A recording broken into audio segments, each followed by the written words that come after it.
मसीह यीशु के अजीम बाबरकत और फ़तेहमंद नाम में मसीही नुक्ता नज़र देखने वाले तमाम नाजरीन की सलामती हो।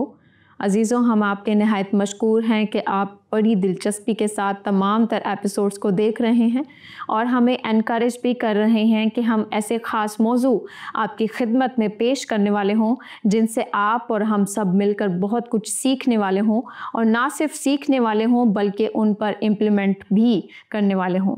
इसी तरह से आज एक बहुत ख़ास मौजू आपकी खिदमत में लेकर आए हैं। कलाम मुक़द्दस में मलाकी 2 बाब और उसकी 16वीं आयत में लिखा है, मैं तलाक से बेजार हूँ। मसीही नुक्ता नज़र में हम देखेंगे कि खुदा तलाक से बेजार है। कलाम मुक़द्दस में जिस तरह से मरकूम है, खुदावंद ने खुद फरमाया कि मैं तलाक से बेजार हूँ। हमने आज अपने इस एपिसोड में खुदा के बहुत ही बाबरकत गेस्ट को मदऊ किया है जो कि किसी तारुफ के मोहताज नहीं है, पास्टर नुमान शहबाज को। Pastor Numan Shahbaz, we welcome you on our sets. कैसे हैं आप? And thank you so much आपके क्वालिटी टाइम के लिए। Thank you once again for inviting me. और मैं ठीक हूँ, खुदावंद का शुक्र है। आई एम हैप्पी कि एक बार फिर आपने इस प्रोग्राम में मुझे बुलाया है। Thank you so much pastor ji. Pastor साहब, आप हमारी नॉलेज में इजाफ़ा कीजिए कि मसीही नुक्ता नज़र के मुताबिक बाइबल मुक़द्दस में तो हमने देखा कि खुदा तलाक से बेजारी को शो कर रहे हैं कि मैं बेजार हूँ, तलाक से मुझे नापसंदीदा है, या मेरे लिए तलाक देना या लेना नागवारा है। लेकिन आजकल हम अपने माहौल में देख रहे हैं, इर्द गिर्द देख रहे हैं, मसीही नौजवान लड़के और लड़कियाँ बिना सोचे समझे तलाक ले रहे हैं और तलाक दे रहे हैं, और मसीहियत में भी तलाक का रेशो बढ़ता चला जा रहा है। आप इस बात की वजाहत करें कि ये किस हद तक मसीही कौम के लिए लम्हा फिक्रिया है। जी, थैंक यू सो मच। और मैं एक बार फिर आपका शुक्रगुजार हूँ कि नहायत अहम मज़ामीन इस प्रोग्राम में डिस्कस किए जाते हैं और जिसका सेहरा आपको भी जाता है और डायरेक्टर साहब, प्रोड्यूसर साहब को भी जाता है। तलाक वाकई ही एक अहम इशू है जिस पर हमें क्रिश्चियन पर्सपेक्टिव, मसीही नुक्ता नज़र देने की ज़रूरत है। और मैं समझता हूँ कि इससे पहले कि हम तलाक के मज़मून पर बात करें, हम बाइबली जो शादी की या मैरिज है, क्रिश्चियन मैरिज, उसके मज़मून को थोड़ा सा टच करना, उसको समझना बहुत ज़रूरी है। yes. और कलाम मुक़द्दस का जब हम मुताला करते हैं तो मैरिज की तस्वीर जो है वो कलाम मुक़द्दस की कहानी को बहुत वजाहत से बयान करती है। yes. हम ये जानते हैं कि पैदाइशी किताब में जो मैरिज का इंस्टीट्यूशन है वो खुदा ने खुद बनाया। खुदा ने खुद आदम को देखा और उसने कहा कि इसका अकेला रहना अच्छा नहीं है, और उसने उसके लिए खूबसूरत पार्टनर बनाया, हवा बनाई। मैं ज़ाती तौर पर हिस्टोरिकल थियोलॉजी का तालिब इल्म रहा हूँ और हूँ भी, तो चर्च फादर्स की तालीम इस पर बहुत अहम है। वो ये कहते हैं कि जब खुदा ने आदम को बनाया छठे दिन, आदम उनके ख्याल के मुताबिक अपने बनने के बाद 2 दफ़ा खुदा ने उसको नींद बख्शी। जब वो पहली दफ़ा सोया और खुदा ने उसको नींद भेजी तो खुदा ने उसकी पसली में से हवा को बनाया, और आदम उठा और उसने अपने सामने हवा देखी। देन जब वो दूसरी दफ़ा सोया तो देन देयर वाज सबत, नेक्स्ट डे सबत थी। तो सबत इज इत्मीनान, सुकून, आराम, एंड हवा इज आल्सो मीन्स इत्मीनान, सुकून, आराम फॉर मैन। तो हवा इत्मीनान के लिए, आराम के लिए, उसका मकसद ये है कि आदम और हवा दोनों मिलकर भी आराम और सुकून से रहें। So this is very illuminating. और आज की जो मैरिज लाइफ अबतरी का शिकार है, अगर वो इस हकीकत ही को समझ लें कि घरों में बीवियों का होना, बहनों, बेटियों, माओं का होना इत्मीनान की एक तस्वीर है, एक सुकून की तस्वीर है, एक सबत की पिक्चर को पेश किया जाता है उसके वसीले से, तो घर के बहुत से मसाइल हल हो जा सकते हैं। क्योंकि मैनी टाइम्स जब एक पार्टनर थोड़ा सा परेशान है या गुस्से में है तो दूसरा पार्टनर उसको कंफर्ट करता है, इत्मीनान देता है, सुकून देता है। लेकिन जब कपल्स में, ख़ानदानों में एक दूसरे की टॉलरेंस ख़त्म हो जाती है तो फिर अज़दवाज में तलाक आना शुरू हो जाती है। हम बाइबल की स्टोरी पर बात करेंगे। बाइबल मुकद्दस में खुदा ने शादी के इंस्टीट्यूशन को बनाया और खुदावंद यीशु मसीह ने शादी के बारे में कहा है कि जिसको खुदा ने जोड़ा है उसको कोई जुदा ना करे। Now these are the authoritative words of Jesus Christ. सो ऐसी बातें हैं जो हमारे खुदावंद के मुंह से निकली हैं जिन पर हम क्वेश्चन नहीं कर सकते। When Jesus is shutting a door somewhere, हमें उसको ओपन करने की जरूरत नहीं है। जब वो कहता है कि शादी के रिश्ते को ब्रेक ना करो तो हमें उसको ब्रेक करने की जरूरत नहीं, बिकॉज शादी is a gift that God has given to human beings. खुदा ने जो पहला तोहफा आदम और हवा को दिया वो उनका अपना रिलेशनशिप था, वो उनकी अपनी मैरिड लाइफ थी और एक ब्लेसिंग थी। खुदा अपने और इसराइल के ताल्लुकात को और अपने और कलीसिया के ताल्लुकात को भी मैरिज की पिक्चर के साथ पोर्ट्रे करता है। फॉर एग्जाम्पल ओल्ड टेस्टामेंट में खुदा कहता है कि मैंने इसराइल को लिया और उसको अपने साथ कोवेनेंट मैरिज में बांधा, उसको धोया, उसको पाक किया, वो एक खूबसूरत औरत की मानद है। ठीक है, खुदा इसराइल को जब अपने साथ कोवेनेंटल रिलेशनशिप में देखता है तो वो ऐसे देखता है कि जैसे एक मैरिज का रिलेशनशिप है। चर्च के साथ मसीहा का रिश्ता भी ऐसा ही है जैसे दुल्हा का दुल्हन के साथ। आप इमेजिन करें कि दुनिया में बहुत सी इमेजरीज हैं, बहुत सी पिक्चर्स हैं, तस्वीरें हैं, मिसालें हैं, लेकिन खुदा ने खुद ये चूज किया कि वो इसराइल के साथ अपने ताल्लुकात को एक मैरिज कोवेनेंट के तौर पर पेश करें। खुदावंद यीशु मसीह ने कलीसिया के साथ अपने ताल्लुक को दुल्हा और दुल्हन के रिलेशनशिप के तौर पर पेश किया है। ये मैरिज की हुर्मत है और इज्जत है। शादीशुदा होना एक रिस्पेक्ट की बात समझा जाता है, लिहाजा इस रिस्पेक्टफुल, इस ब्लेसफुल रिलेशनशिप को और ब्लेसड रिलेशनशिप को डिस्ग्रेस नहीं करना चाहिए।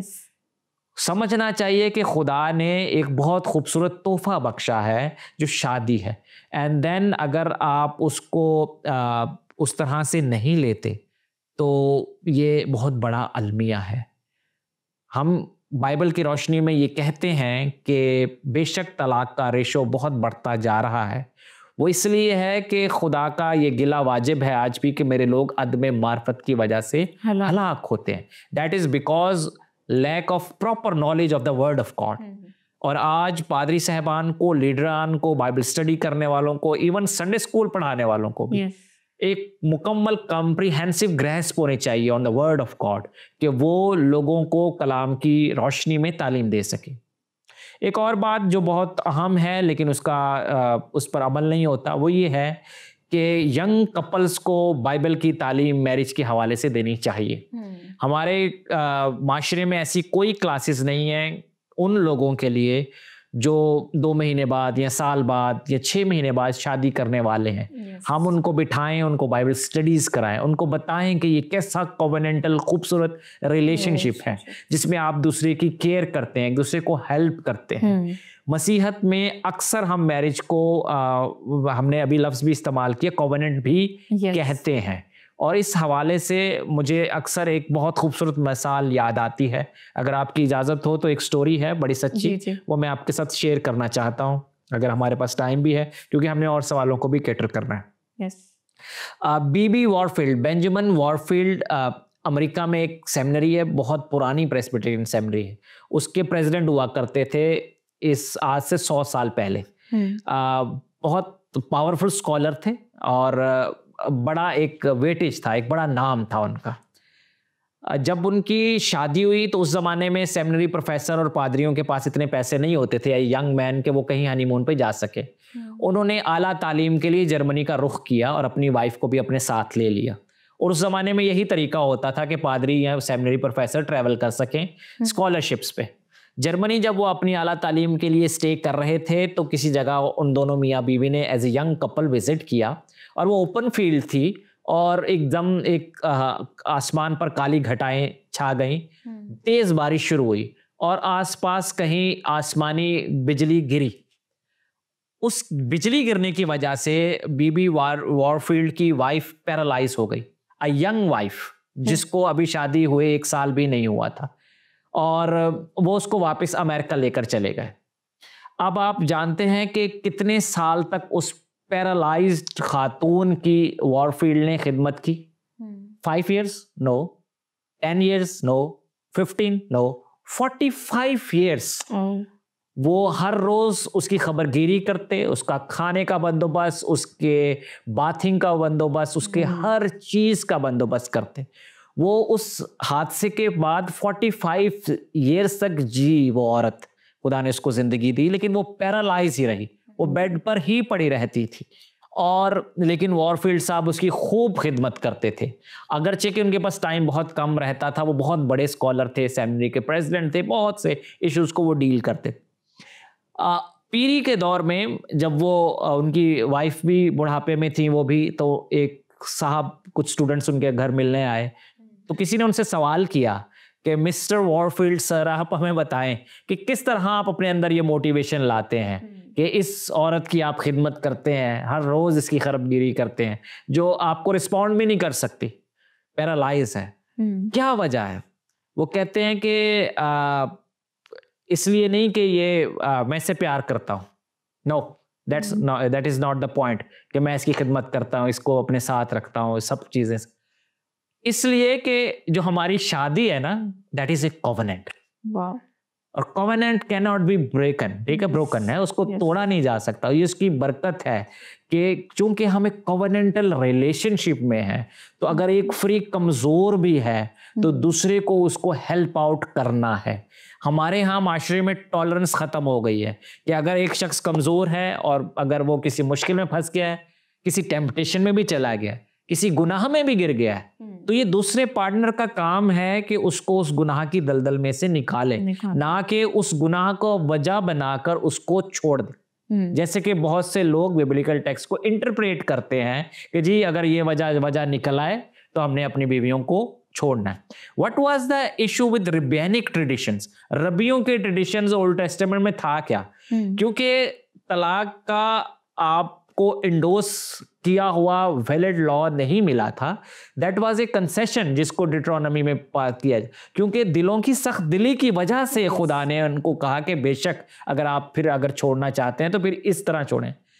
तो अब रबियों ने उसकी बड़ी डेफिनेशन बना दी कि अगर मुझे इस वजह से कहा गया है कि मेरी बीवी में अगर कुछ खामी हो, तो वो फिर सारा दिन क्या करते थे, दे वांटेड टू ट्रेस खामी, खामी ढूंढते रहते थे ताकि उस खामी की बुनियाद पर मैं अपनी बीवी को क्या करूं, छोड़ सकूं। You see that this is a wrong interpretation.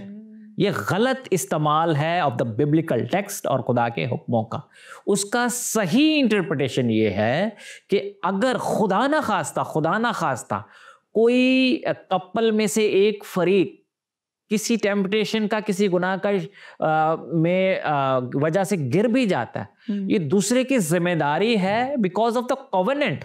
Yes, आप देखें इसकी एक बड़ी तस्वीर ये है कि खुदा और इंसान और आदम, और खुदा और हवा, और खुदा और इसराइल, खुदा और कलीसिया के दरमियान एक कॉवेनेंट है। उस कॉवेनेंट में इंसान कभी भी कामयाब नहीं रह सका है 100% उसको निभाने में, हमेशा गुनाह किया है। इसराइल से खुदा ने गिला किया कि तुम बागी रहे हो, और हम भी अक्सर अपने गुनाहों में गिर जाते हैं, लेकिन खुदा अपने अहद की मोहब्बत की वजह से हमेशा हाथ बढ़ाकर हमें गहरे पानियों में से खींच लेता है। That is because of the covenantal love. अगर हम कॉवेनेंटल लव को सामने रखते हुए मैरिज को देखेंगे तो फिर कभी भी तलाक तक नौबत नहीं आती।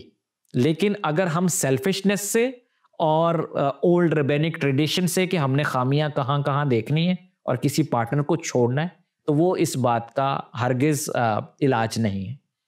तलाक को, उसकी रेशो को कम करने का, अच्छी मैरिज लाइफ को ग्रोथ देने का सिर्फ एक ही रास्ता है कि आप उस रिलेशनशिप में कॉवेनेंट की बरकत को देखें और उसमें खुदावंद की ज़ात को, उस रिलेशनशिप में खुदा के खुद मौजूद होने को देखें, तो आपकी ज़िंदगी एक बाबरकत ज़िंदगी गुजरती है। बिल्कुल, आपने बजा फरमाया। इसी के साथ मैं आपसे एक और सवाल पूछना चाहूँगी कि जब कपल्स के दरमियान, हस्बैंड एंड वाइफ के दरमियान मिसअंडरस्टैंडिंग्स आ जाएं, चाहे वो उनके अपने रिलेशन के वजह से आएँ या बैरूनी मिसअंडरस्टैंडिंग्स आ जाए, क्योंकि देखने में आया है जिस कल्चर में हम रहते हैं यहाँ पर जॉइंट फैमिली का ज़्यादा सिस्टम होता है। समटाइम्स फैमिली में इस तरह से कुछ इश्यूज हो जाते हैं कि वो कपल्स के दरमियान मिसअंडरस्टैंडिंग्स को क्रिएट कर देती हैं। तो क्या तलाक या डाइवोर्स ही वाहिद रास्ता है या इसके कुछ ऑल्टरनेट सॉल्यूशंस भी हैं जिनको इख्तियार करके डाइवोर्स से बचा जा सकता है? यस, ये भी एक अच्छा सवाल है। और जॉइंट फैमिली बहुत दफ़ा बहुत हेल्पफुल है, लेकिन समटाइम्स जॉइंट फैमिली में मौजूद बहुत से लोग आपकी शादीशुदा ज़िंदगी को उस तरह से आपको एंजॉय करने या उस तरह से मियाँ बीवी की रफ़ाकत और शराकत कायम होने में रुकावट भी हैं।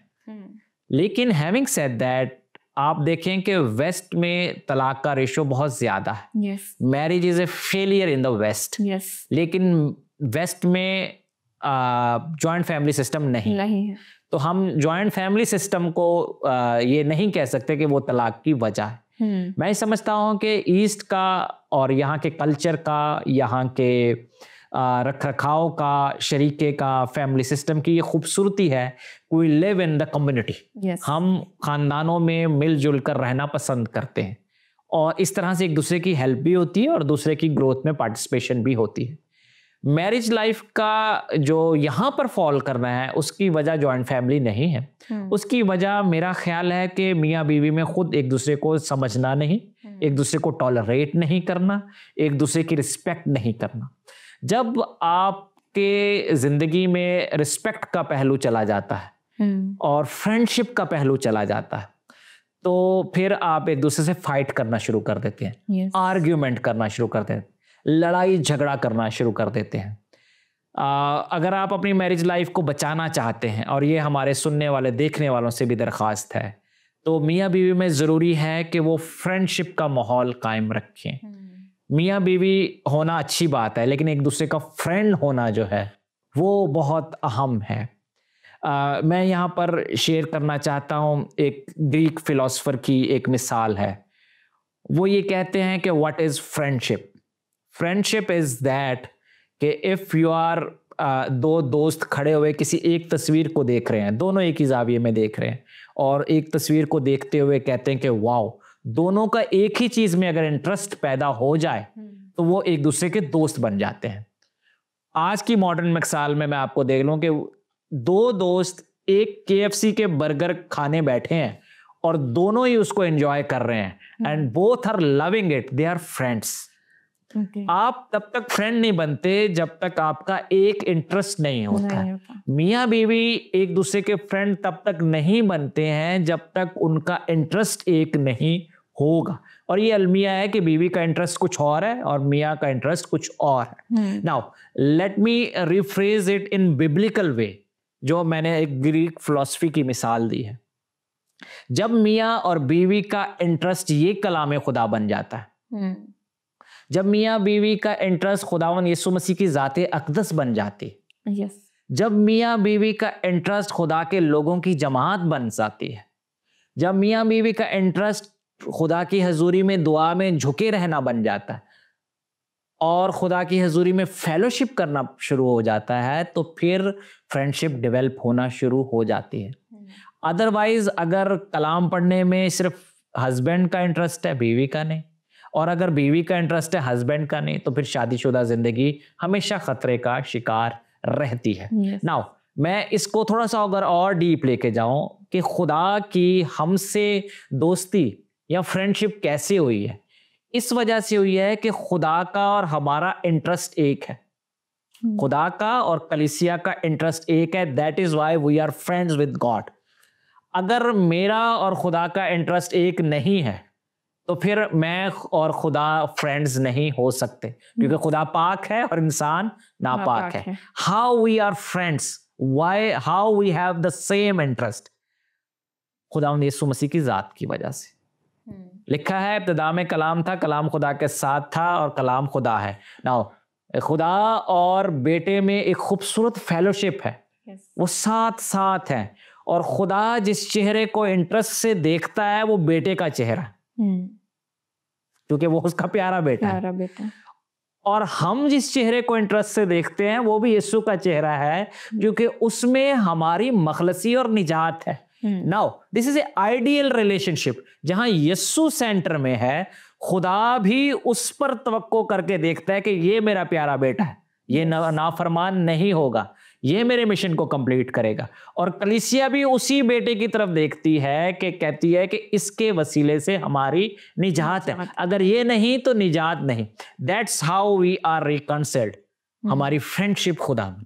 और मैं समझता हूं कि इसी एग्जाम्पल को आज हम खानदानों में रखें, मियाँ बीवी के रिलेशनशिप में रखें, तो कभी भी तलाक की नौबत नहीं आएगी, जहां पर मियाँ और बीवी दोनों मसीहा के चेहरे की तरफ देख रहे हैं और उसको अपनी जिंदगी का सेंटर ऑफ ग्रेविटी समझते हैं, उसको अपनी फ्रेंडशिप का सेंटर समझते हैं, अपने इंटरेस्ट का सेंटर समझते हैं।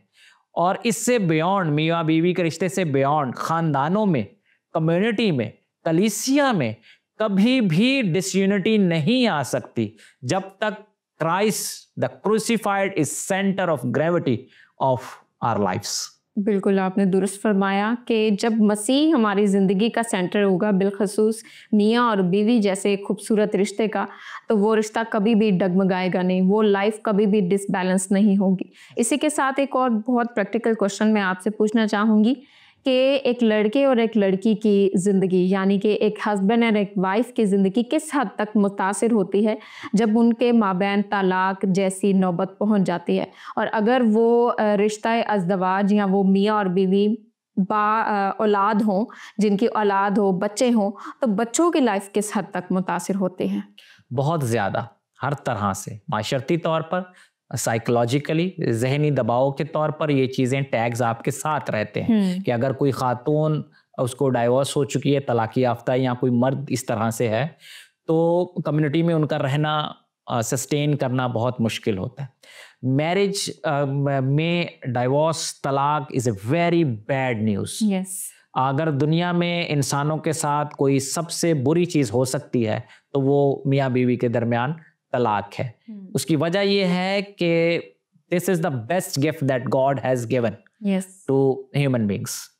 और अगर आपकी बेस्ट चीजें खराब हो जाए, दुनियावी तौर पर भी देखें आप, जिन पर आप बहुत ज्यादा भरोसा करते हो, फॉर एग्जाम्पल आपने बहुत मेहनत से कोई सेल फोन खरीदा है या कोई लैपटॉप खरीदा है या कोई बाइक या कोई गाड़ी खरीदी है और आपकी सारी जिंदगी उसके इर्द गिर्द घूमती है, and this is the best gift you have.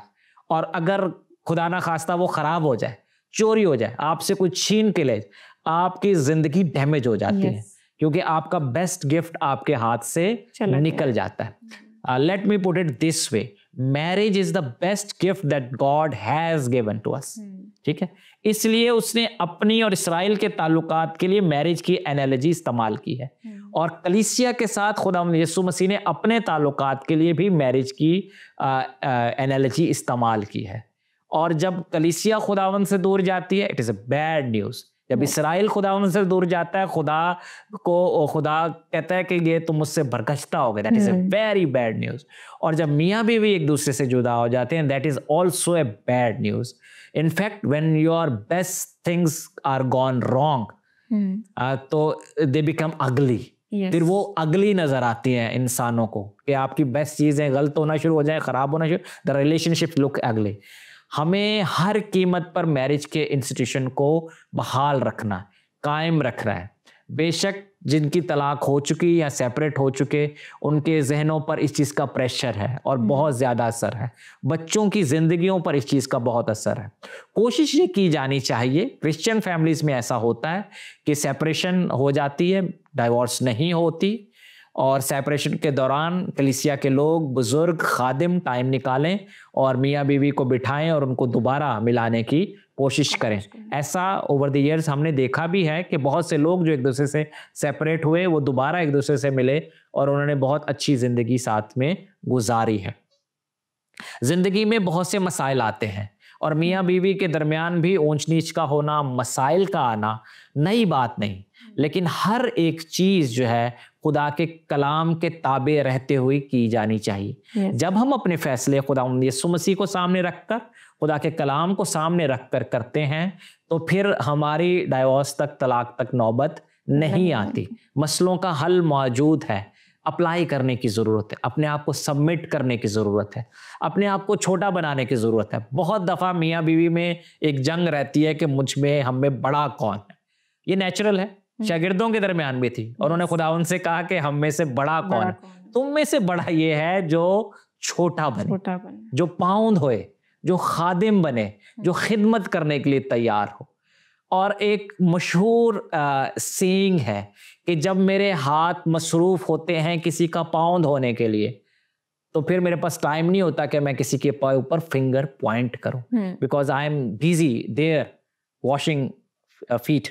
तो अगर आप आजी और हलीमी से मियाँ बीवी दोनों भरे रहें, खिदमत के जज्बे से, प्यार से, काइंडनेस से, तो कभी भी तलाक तक नौबत नहीं आ सकती। बिल्कुल। जाते जाते एक और छोटा सा सवाल आपसे पूछना चाहूँगी कि क्या तलाक की वो कोई वजह है, या कौन सी बाइबल मुक़द्दस में ऐसी वजह बयान की गई है जिसके बाइस तलाक को एनकरेज किया गया है? क्योंकि हम मत्ती रसूल की मार्फत इंजील में एक वजह देखते हैं, तो आप ज़रा इस आयत पे रोशनी डालें।